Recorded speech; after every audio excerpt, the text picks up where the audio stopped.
Welcome back. Internet Computer achieves a new milestone, hitting 10 billion cycles burned in the last 90 days. And what we're going to be doing in today's video is understanding what is the cycle burn rate, what is the 90-day average of this metric, and why is this important? Why is this flashing green from a metric standpoint with the Internet Computer Protocol? As you guys know, I am extremely bullish on Internet Computer. I believe that ICP has very, very high prospects to move extremely higher from a price perspective, let alone from a usage and technological perspective. And in today's video, we're going to be exploring all of the tokenomics around the cycle and the burning of ICP. Don't forget to give this video a free thumbs up. We upload every single day of the year to bring you the latest happening in the financial world. So hit that subscribe button, turn on notifications, and again, give the video a free thumbs up because ICP is not free, but thumbs up are always free. So as you guys know, we have just passed 3 billion blocks that the Internet Computer has processed and has on the ledger. Very high transaction throughput. And what we talk about a lot is burning and coin burning. Specifically for most cryptos, we think about like burning coins to reduce the supply and therefore increase the price, similar to stock buybacks in the stock market. But in the Internet Computer ecosystem, there's burning of the coins to help with computational resources and also for for canister smart contracts. So if we go to the tokenomics page on the Internet Computer website, we can see that cycles, as the ICP calls it, cycles are used as fuel for computation and other resources. ICP can be used to pay for the usage of resources consumed by the Internet Computer. More specifically, ICP coins can be converted to cycles or burned, and these cycles are used by developers to pay for installing smart contracts called canisters on the Internet Computer for the resource that canisters use, like storage, CPU, and bandwidth. The cycle price is pegged to a basket of fiat currencies, so the conversion rate of ICP to cycles fluctuates with the market price of ICP. Hence, the cost to developers of acquiring fuel to run their application is predictable. So I'm going to read this part again because I know it's very wordy, but it's very important that we understand what this is, that we understand how this ecosystem works. More specifically, Internet Computer Protocol tokens can be converted or burned to cycles. Then these cycles are used by developers to pay for installing smart contracts called canisters for resources that canisters use. So effectively, you burn or convert your ICP to cycles.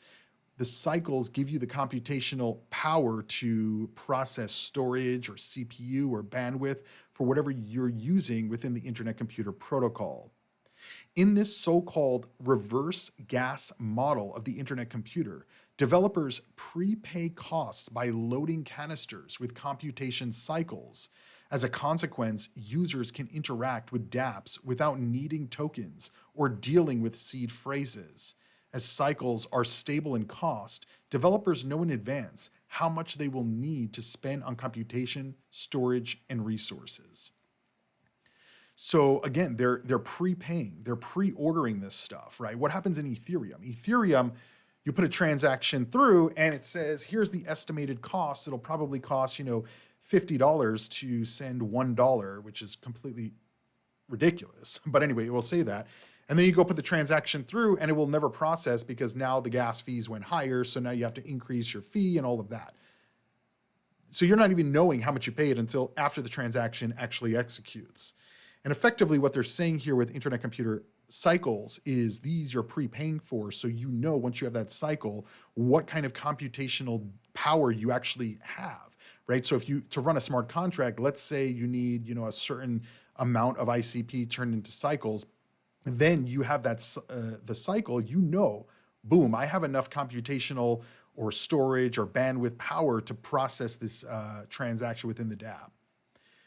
Versus other way where you transfer some ETH into your wallet and then you try to send the transaction. It says you don't have enough ETH to send the transaction. It's like, I need $50 in ETH to send $1 in ETH. That makes no sense. Anyway, moving right along. So that's basically the general understanding. So the development of the total supply, the internet computer has inflationary and deflationary mechanisms. Governance participants can convert voting rewards to newly minted ICP. Also, node providers receive rewards in the form of newly minted ICP tokens. On the other hand, ICP is converted to cycles or burned in order to pay for computation and storage. This is depicted in this image. So you can see here a developer, um, they mint new coins to the node operators or to the neuron owners. These are the stakers within the ecosystem. They exchange it for canister smart contracts. These get converted to ICP to pay for storage and compute, and that gets burned. So it's being created, issued to users who then hopefully will then go and use them for development of the blockchain. And then that computational power will then be burned. So it's a very interesting mechanism of tokenomics here. This is very different than a lot of the other top 50 cryptocurrencies and blockchains. Even for somebody like myself, I've been following Internet Computer since it launched. And I still, reading this to you guys today, I'm still like blown away at the tokenomics and the really the economics that they've thought of, right, in the minting and the burning. We've seen this happen with other protocols. Some have failed, some have done well, but it's a very interesting incentivization of holding the coin, using the coin, validating for the network, and then redistributing that wealth into computational power for people to actually then go and build, and then those coins get burned, right? Or those cycles get burned and then converted back into ICP, and then it becomes this whole nice circle. So anyway, that's a general understanding, right? I'm an analyst and an investor. I'm not an engineer, so I'm sure there's a lot that I'm missing. But generally speaking, like this is the way that I kind of research these projects. I don't need to learn every single intricacy. And that's where, one of the issues that I had, for instance, with Cardano was every time we would try to understand how the ecosystem worked, our understanding may not have been how they intended the understanding to be perceived, but that's the way that it was. And they're like, but Cryptoviser, you need to do more research into this, this, and this, and this. And then you got to figure this out. And then when you figure that out, then figure this out. And then before you know it, you forgot what you even started like figuring out. Like, what was I trying to figure out anyway? The tokenomics, how to build a smart contract. Like, what was I trying to figure out? And so the mechanism of how these ecosystems operate can be complex, but it also has to be easy enough for the average user to understand, generally speaking, how the ecosystem operates. Now, there was another analysis on the computational burn. This was from a few years ago, about 1 year after ICP launched, by this user. And I thought it was interesting. He said applications on the internet computer require burning ICP into cycles to pay for computational resources. This reduces the supply of ICP and also provides a great metric to measure the growth of the internet computer, since the growth of the ecosystem should be closely correlated with the burning of ICP for computational purposes, right?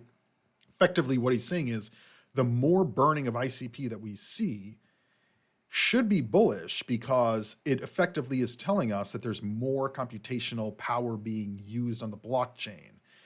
And so we're going to dig a little bit deeper right here, but that's why I believe the 90-day average of 10 billion cycles per second that are burned, this tells me there's clearly increased usage of internet computer, not just from a user perspective, people buying the coin, but from a back-end technological integration, which obviously we know that they're demoing live products of AI already running on the internet computer. And I'm sure there's going to be a lot more that we're going to be seeing coming to ICP in the near future.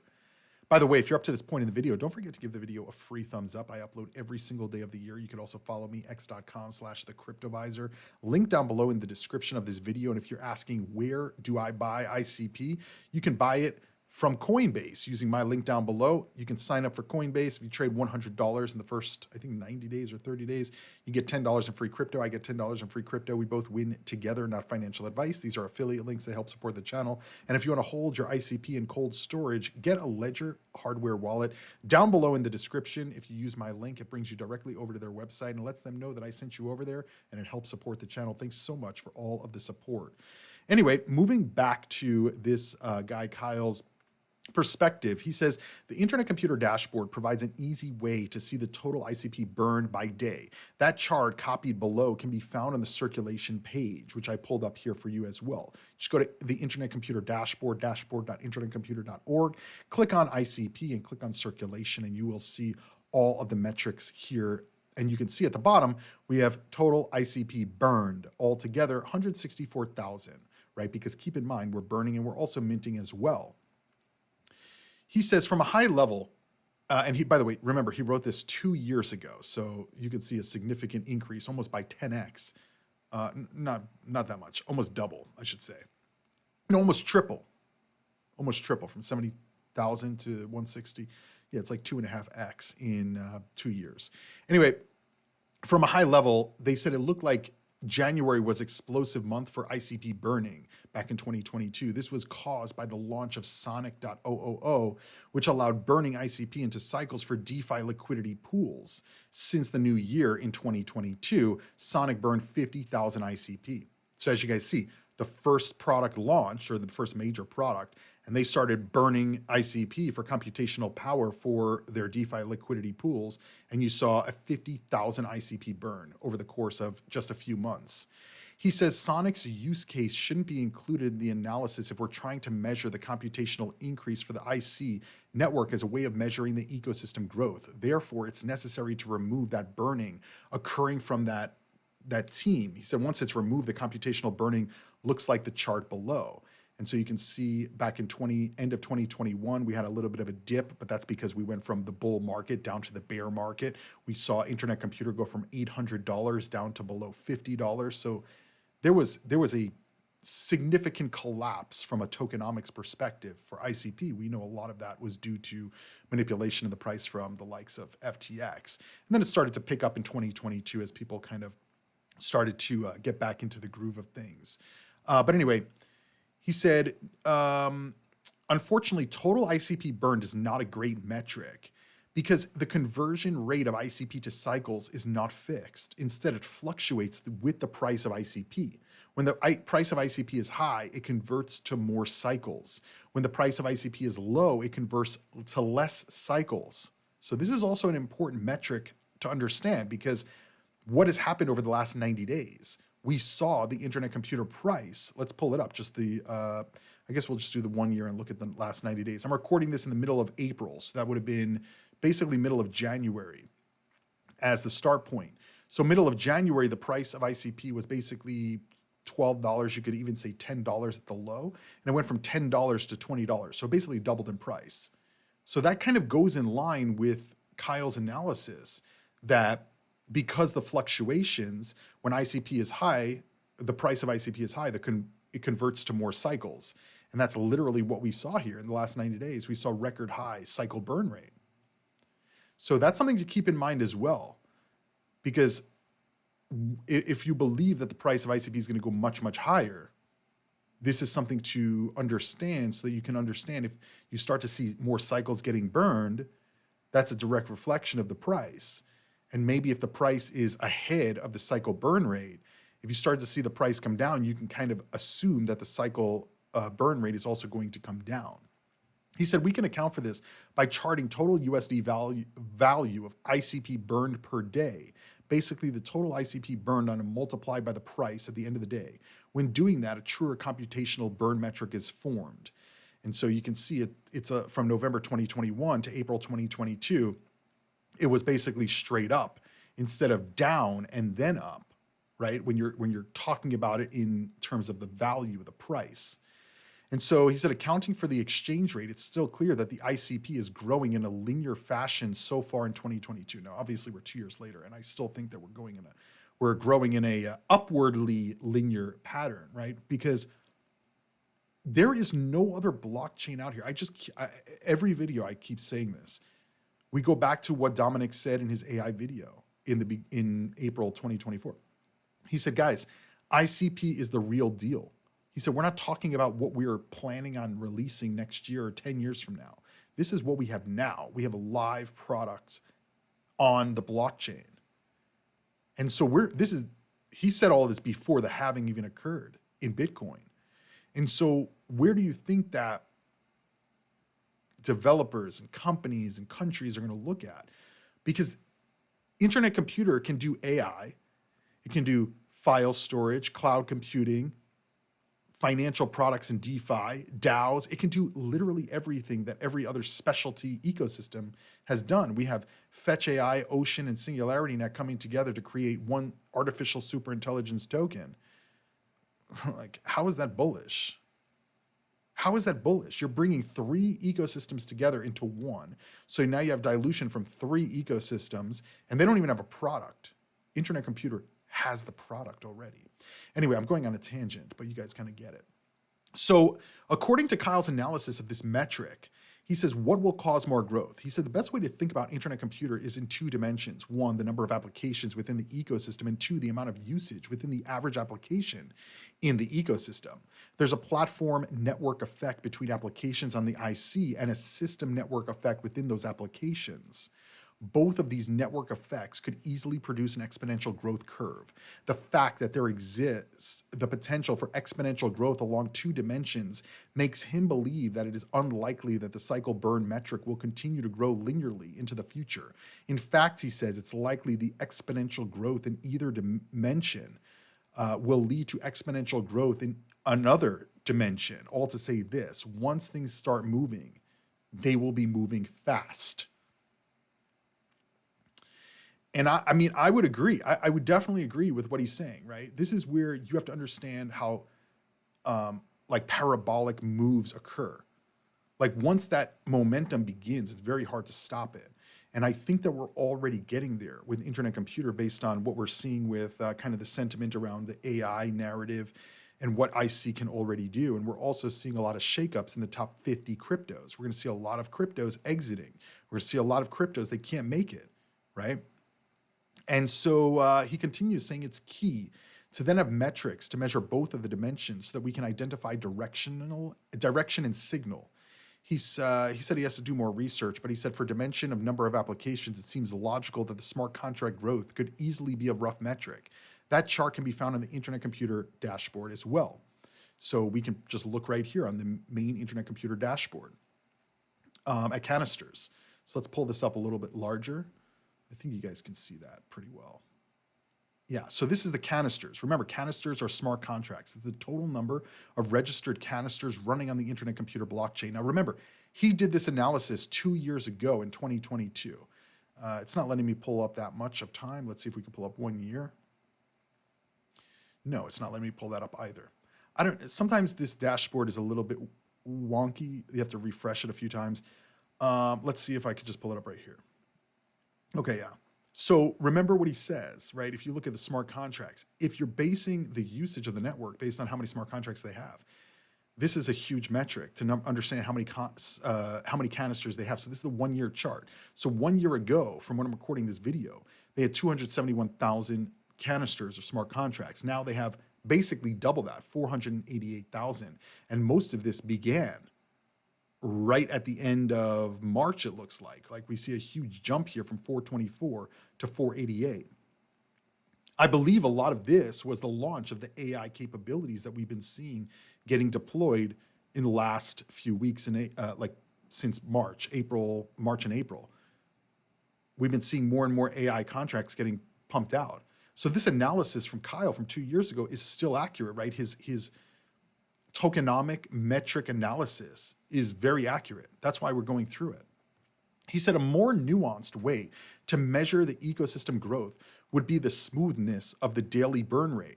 Ideally, there would be dozens or hundreds of applications burning ICP every day, and the largeness of that pool would smooth out situations where applications or two burn a significant amount of ICP in a given day. The 7-day moving average curve, which he shows below for 2022, shows a considerable amount of choppiness, which suggests the majority of the burn rate is coming from just a handful of applications back in 2022. But again, now that we have more, it'll be interesting to understand what the burn rate is. And you can see the cycle burn rate right here. Let's pull up the 1 year chart on the cycle burn rate. It's fairly smooth, right? It's fairly smooth compared to his chart. His chart shows about a 6 months. So let's pull up the 6 month chart. This can only go a year or 3 months. So we'll do 3 months. The 3 month chart is pretty standard, right? We've had a few spikes here and there. You can see here it went from 6 billion cycles per second to 30 billion cycles per second. So we've had a little bit of choppiness, but for the most part, it's smooth, right? And if we pull this all the way out, it's definitely a lot smoother. But in the early days and back in 2022, it was a lot less smooth because there was only one or two or three applications that were really using the computational power of the network. Now there's a lot more built on ICP that, yes, there is some choppiness and there are some days that are anomalies. The majority of these numbers are very tightly correlated. So yeah, I mean, I don't know if this guy is still an analyst looking at ICP, but I do think that his 2022 analysis is still accurate today, and a lot of his assumptions about the tokenomics is still accurate. And so that is why this cycle burn rate is so important to the ICP ecosystem. This is why I believe that the metrics that we are seeing improving and reaching all-time record highs, we're just at the beginning. And again, I could be wrong about anything and everything that we talk about, so make sure you guys do your own research. But let me know what you guys think about the Internet Computer Protocol. Am I too bullish on this coin, or am I not bullish enough? Let me know down below in the comments. Remember, just a YouTube video with my opinions, strategies, and thesis. Nothing I say is financial advice. Give this video a free thumbs up. I'll see you guys tomorrow. Invest responsibly, do your own research, and as always, Internet Computer on.